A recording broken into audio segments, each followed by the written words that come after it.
दादा आता हे जे लोक कामाला आहेत हो यांना किती रुपये रोज आहे? आज 700 रुपये रोज आहे बाईला. 700 रुपये रोज कांदे लावायला लावायला आणि कोणत्या कांद्याचा रोप उपटायला रोज उपटायला 400 रुपये रोज आहे. आता परवडतं एवढं?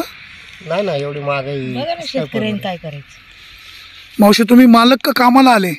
मालक आहे. अच्छा मालक आहेत वय. ताई तुम्ही मालक का कामाला? मालकच आहे. तर डोक्याला बांधलेलं ताई तुम्ही मालकीन बाई का?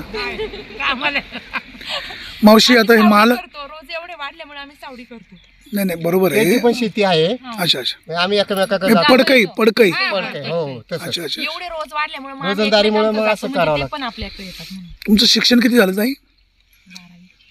शेती करायला आवडतं का? आवडतं ना. अरे वा. हल्लीच्या मुली म्हणतात नाही ना शेती नकोच, शेतकरी नवराच नको. आता ते आई-वडिलांनी दिलं कुठं राहिलेत नोकऱ्या नाहीत नाही. शेतकरी आवडतं. आजी पिकावली तर खायला कुठं. काय महागाई किती वाढली? मग काय करायचं? तर ही महागाई कमी कशी व्हायची? सरकारने करावं. कुठलं मोदी साहेबांचं सरकार की पवार साहेबांचं सरकार? कोणतं सरकार असू द्या पण त्यांनी महागाई कमी केली पाहिजे. शेतकऱ्यांच्या बाजूने कुठलं सरकार आहे? अहो म्हणायला आहे बाजूनी. म्हणायला बाजूने मग एक नाही कामाचं ना? ते काय म्हणे माहिती आहे तुम्हाला?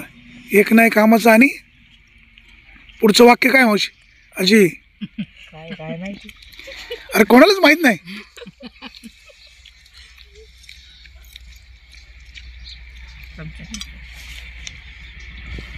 शेतामध्ये सध्या कुठल्या पिकाला चांगला बाजार भाव आहे? दुसऱ्या पिकाला नाही पण कांद्याला तरी पाहिजे ना. फ्लावरला बाजार बरे झाला. 200-800 रुपये आहे. कांद्याची शेती परवडते? कांदा टिकला ठेवला तर परवडतो. परवडतो ना? हो. पण बाजार भाव चांगले पाहिजेत कांद्याला. बाजार भाव चांगला. कांदा टिकला तर कांदे परवडतात ठेवले. निर्यात पाहिजे. आता तुम्ही किती एकर? औषधाला किती महागाई हो आहे. महागाई खूप आहे. मग तुम्ही किती एकर लागवड करणार आहे? आम्ही 4 एकर कांदे लावणार. एकूण शेती किती तुम्हाला?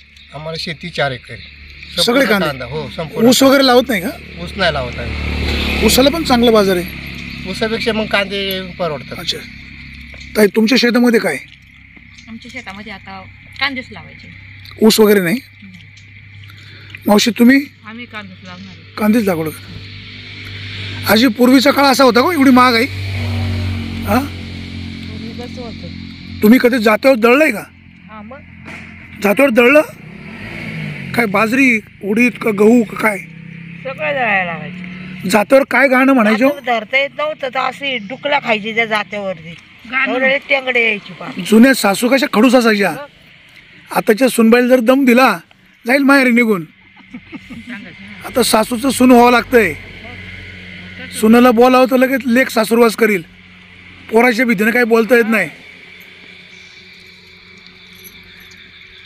आता ताई तुम्ही काय सांगाल? पूर्वीच्या सासवा आताच्या सासवा की उद्या भविष्यकाळात तुम्हाला सुनबाई आली काय कसा तुमचा अनुभव? नाही बदले काय बदलत हा काळ बदलत चालला. पूर्वीचा काळ जरा जास्त कडक होता. आता तो ते चांगला होता की?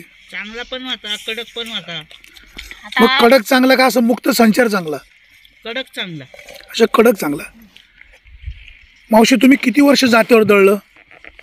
काय नाही जास्त नाही 4-5 वर्ष. एखादं जात्यावरचं गाणं येतं का तुम्हाला? नाही असं येतच नाही. म्हण- मग जात्यावर दळताना काही गाणं म्हणत नसायचे? गाणं जात धरायचं माहित नव्हतं. अरे बापरे. मग कोणी शिकवलं? तिथून सुरुवात होती माझी. तुमच्यापैकी जात्यावरचं गाणं कोणालाच येत नाही? जाऊबाईने शिकवलं. येतं का? काही येईन तेवढं म्हणा. मावशी एखादं कडवं? आणि मला नाही येत. त्या मावशीने येतं ना लाल शर्टवाल्या. म्हणा म्हणा.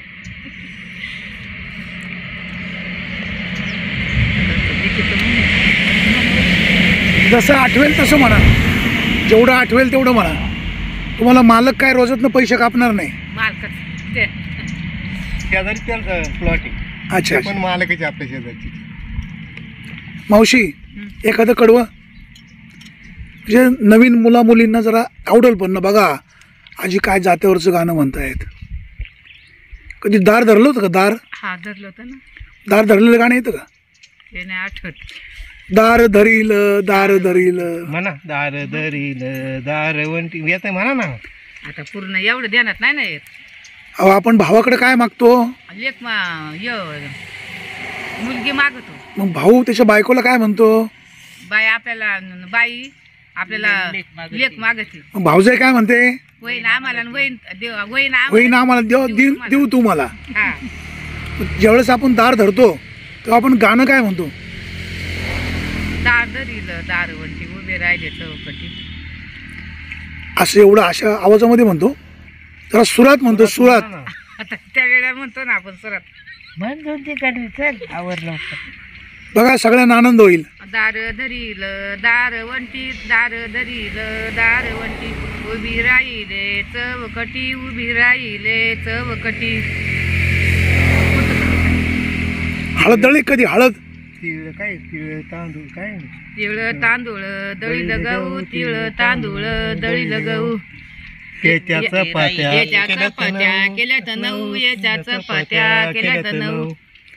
चला ठीक आहे. येईन बाईला बाईला घालावं जेव घालू जेवून बाईला घालावं जेवू जेवून खाऊनी वाटलं लावू जेवून खाऊनी वाटलं लावू. ते त्या वेळेला ताई आता तुमच्या शेजारी तुमचे मालक जेवत आहेत, हम्म. त्यांना ऐकू जाणार नाही अशा याच्यामध्ये उखाणा घ्या बरं. तर त्यांना ऐकू गेलं तरी हरकत नाही. उखाणा येतो? हा. उभी होते अंगणात नजर गेली आकाशात सुनीलरावांचं नाव घेते भारताच्या नाकाशात. अरे वा वा, खुश. ताई तुम्ही काय घेऊ शकता एखादा उखाणा?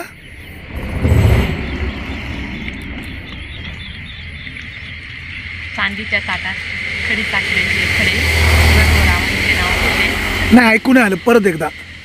तांदूळ मोठं ते थोडं मोठ्याने घ्या ना.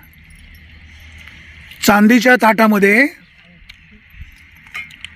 चांदीच्या ताटात खडी साखरेचे खडे वैभवरावांचे नाव घेते. आता काय असं म्हणा तुमच्या सगळ्यांच्या पुढे नाही ना, एक कांद्याचं रूप काढतात या लोकांच्या पुढे. त्याला काय आजी, आता नवीन मुला मुलींना काय संदेश, कसं वागलं पाहिजे, कशी काळजी घेतली पाहिजे, आई बाबांची कशी काळजी घ्यायला हवी, सासूला कसा जीव लावला पाहिजे?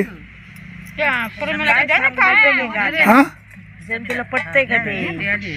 आपण सल्ला द्यायचं काम करू ना. काय सांगायचं सांगायला नको नाही का? सुनाला राग येईल. सुनाला काय रागायचं? ते सगळ्यात सुना नसतात पण ते नको. तुमची सुनबाई चांगली आहे ना? हा. मी गेल्यावर भांडण नाही ना माझ्या? नाही नाही